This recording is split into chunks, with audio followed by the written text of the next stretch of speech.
lovely spring walk down to Saltburn cliffs, onto the beach, have a walk across the seafront, just see what we can see. Rather than being on the top of the cliffs this time, we'll be underneath them directly. We've got a low tide, so everything looks good. High tide's about 5 o'clock and it's currently about 11 o'clock in the morning.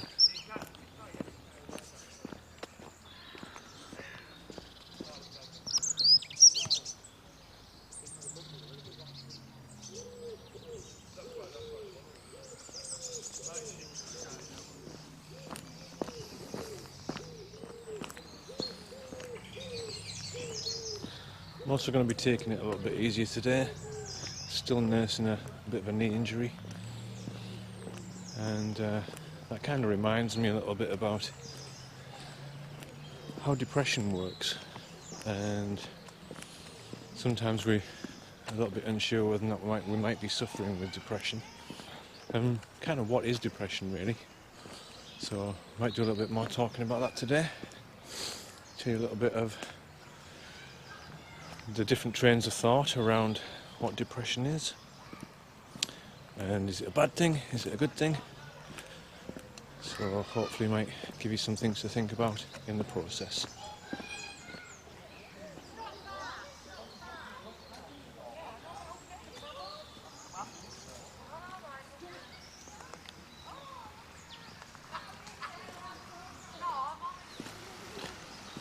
So the medical model of depression would assess on two main symptoms that are happening in your life, whether or not you feeling down, depressed or hopeless, or how often you're experiencing low mood, and a combination of 5 or 7 other symptoms which range from things like sleep, energy, concentration, the kind of things that you would experience a change in when you start to feel a little bit unwell mentally. And it frames depression as an illness, not unlike having an injury, which I guess is why I wanted to talk about it today, because my expectations in my mind are to go out and do another 5 or 6 mile walk, but my knee's telling me that that's not going to be possible. With a physical injury it's a little bit easier to tell, whereas with mental injury or impairment it's really difficult to give permission just to ease back and not expect yourself to do so much. Pretty much like what I've described there about having a physical injury. But for some reason we tend to find that it's okay to give permission to recover when we have a physical injury because it's visible.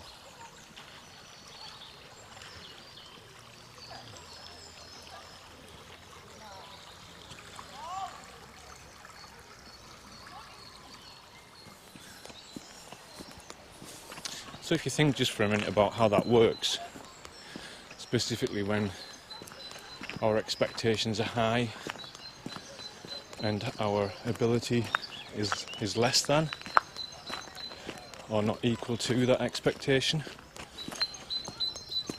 we can start to understand how we might be actually making life worse for ourselves at times when we feel we can't cope. And so it kind of brings home that the thing that you're actually fighting is within, not outside of you. And again, that might bring some feelings: disappointment, annoyance, frustration. I could reel those ones off quite easily. But only through self-forgiveness and self-understanding, self-compassion, do we have a chance to really start with some small victories, day-to-day tasks, things that we might be able to take on, leaving the other things behind until we build the strength like a runner. An Olympic runner wouldn't be expected to go out after an injury and get a gold medal. It takes time, patience, compassion, focus and concentration to help build back up to a strength where you can actually feel like you are, if you want to call it normal. There's kind of an expectation to do it quickly. That's not always possible. You wouldn't go into a gym, lift some weights and expect to come out looking like the mighty Arnold Schwarzenegger after one session. You also wouldn't be able to drive a car after your first driving lesson. You would, as they say, become more aware of how unconsciously consciously incompetent you are at doing the role or doing the job. And then we start fighting with the frustrations of the expectation and the feeling again. So it's a bit of a spiral, a bit of a puzzle to kind of work with. But actually, it's also a time to consider learning new things and developing your resources to be able to cope. Needs and resources. What's that all about? Needs and resources? We all have needs as human beings. Abraham Maslow alluded to this with his hierarchy of needs.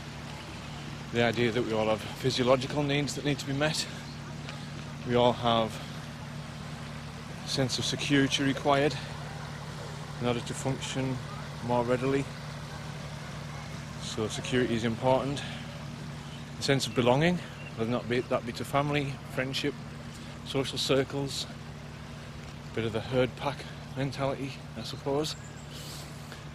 A sense of recognition. Recognition's a big one. Being recognised for your contributions and also recognising your own contributions, however small they are. And then finally the idea of self-actualising, or as Carl Rogers, the founder of person-centred theory, would say, fully functioning and kind of going up that ladder. So that's a little bit about needs. And there's more detail out there if you want to research it about human needs and the move towards self-actualisation. I won't say too much about that. I won't overload you. It's not meant to be about psychobabble and things that you have to go and look up, but there is some merit in being able to research some of the information for yourself. So that's a little bit about needs. Now, we all have a need as well to become part of something bigger than ourselves, a wider sense of community. And the other thing is resources, and that we're all born with innate resources to be able to deal with life's challenges. But one of the issues that we have is that as we experience life, the resources that we use to deploy in certain situations can become damaged. So in relationships, our sense of trust, our sense of belonging, the resources to maintain relationships, so being able to communicate your needs, being able to identify how best to do that, the best time to do that.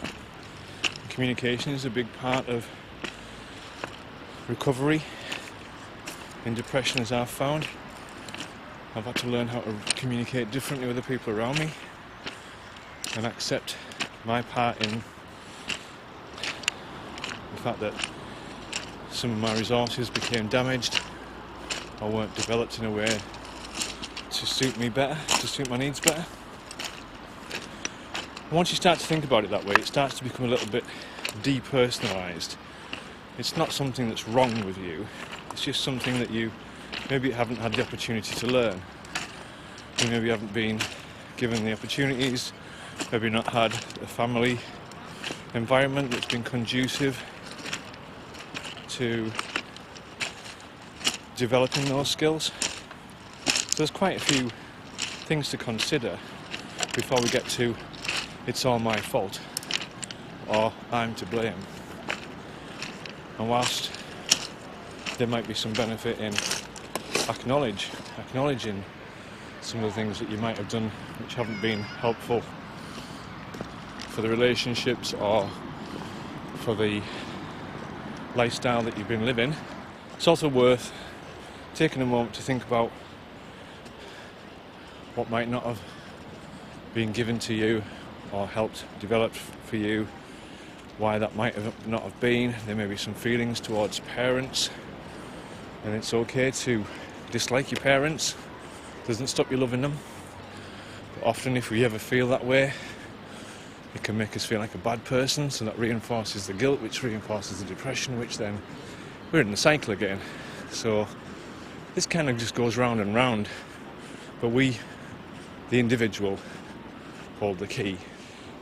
But there's a saying that you alone can do it, but you can't do it alone. So the onus is on you, the responsibility is with you, which is right, because for all the things that you experience in life, the challenges that you overcome, the reward is yours, and rightly so. And you should have access to that, and what that feels like. And only by doing and trying to change and doing new things do we get to embark on that path towards those things. And I guess creativity is key when we're starting to think of new ideas of how we can approach difficult situations, getting new information, researching, talking, sharing, overcoming the shame, overcoming the guilt, and kicking back against the force of depression. This will give you a really good idea of the soil erosion around these areas. Just standing here feels quite foreboding, to be quite honest.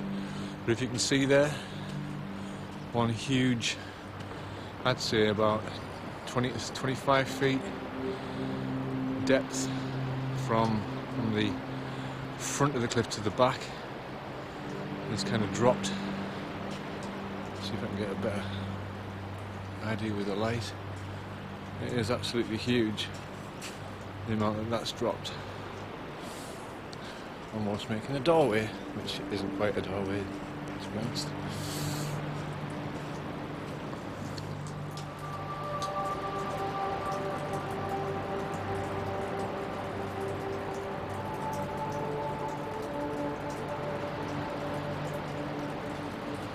See, most of it is slate.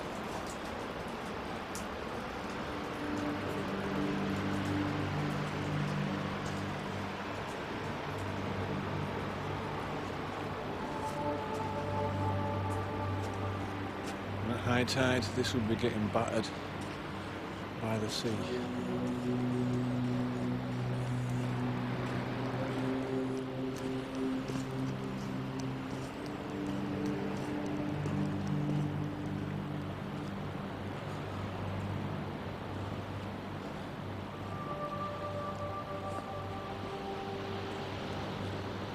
Quite remarkable natural landmarks, nesting places for the gulls. You see some just up there.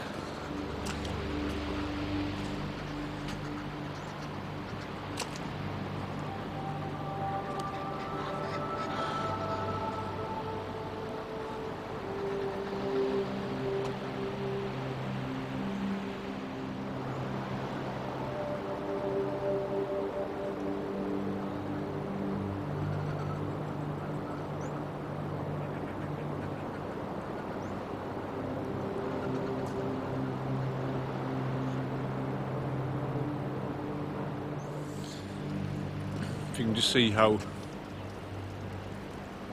undercut the rock is there.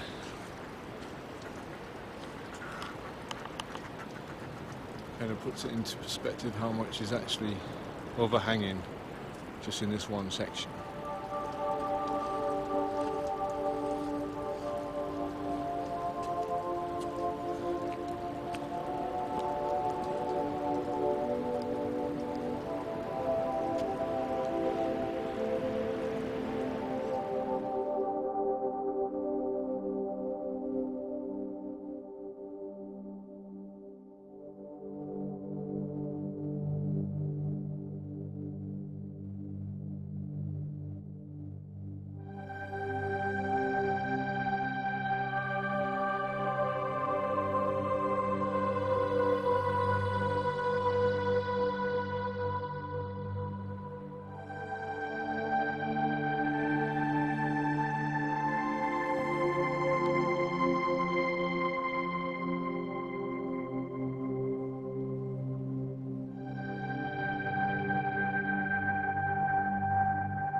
I want to see if I can get this and film all the winkles.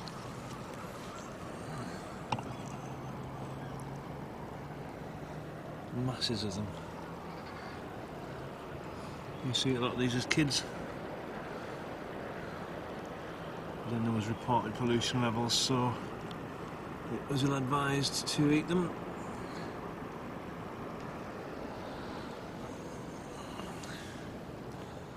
Just to give you some context, the size, there's 2 walkers, no relation to me. And then we have the sheer cliff face.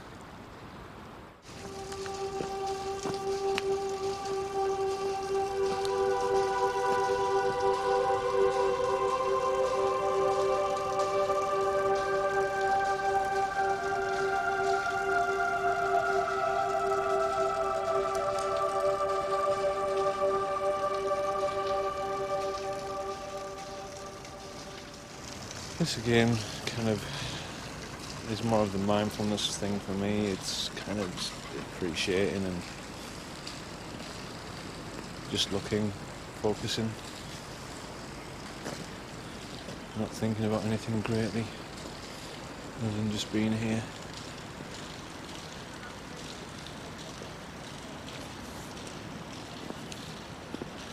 It's amazing how nature puts things into perspective.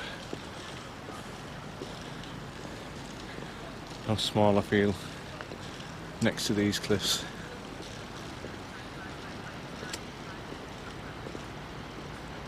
Just admiring them, taking it in. And the birds.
Well, there's no doubt it's an absolutely stunning day to be able to come out and do this.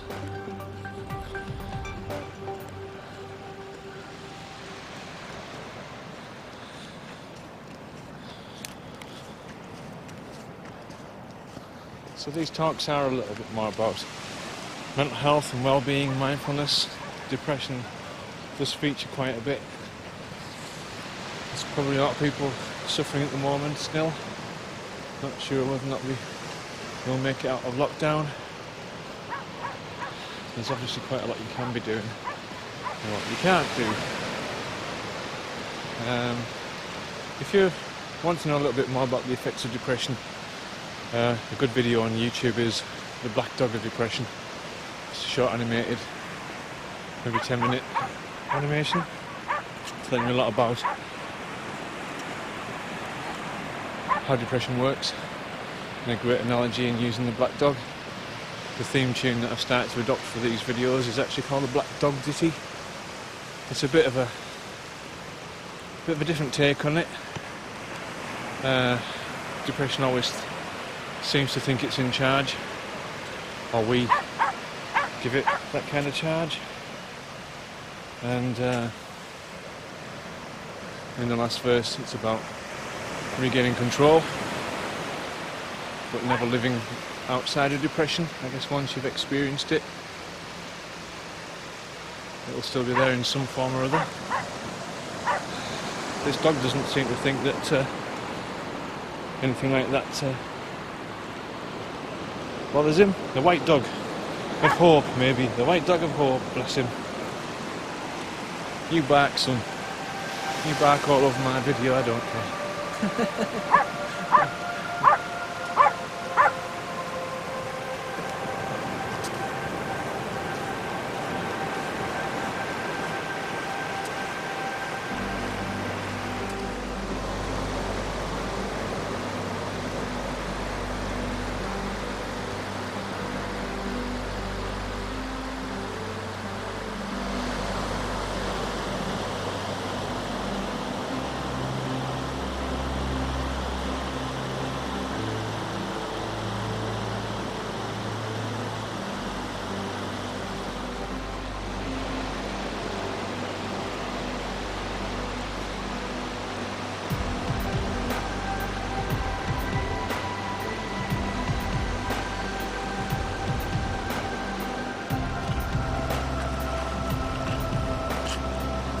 Okay, well, this isn't a crossing point.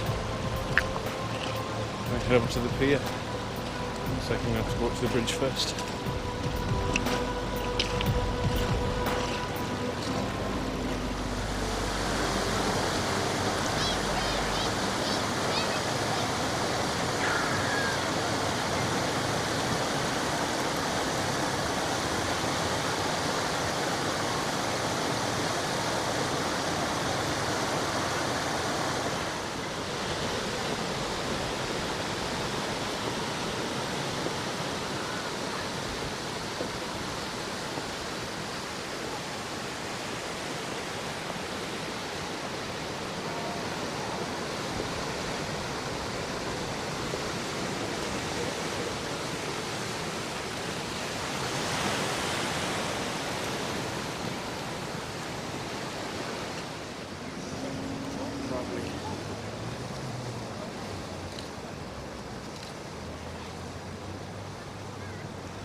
Just one last point about depression, and I guess a different way of thinking about it is that it's a sign that something's broken, that something needs to change.